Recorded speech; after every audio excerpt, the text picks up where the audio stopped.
Hi, welcome to my YouTube automotive channel.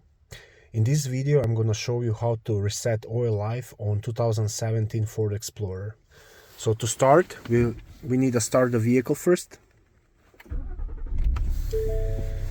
After that, you wanna switch to left side of the steering wheel. Where is that selector? So to start, you need to press left button on it.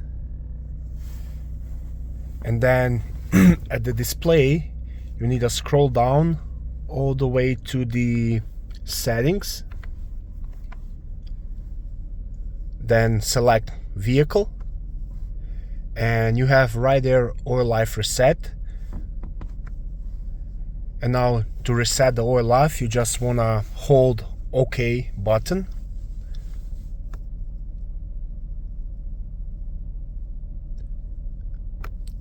And that's about it.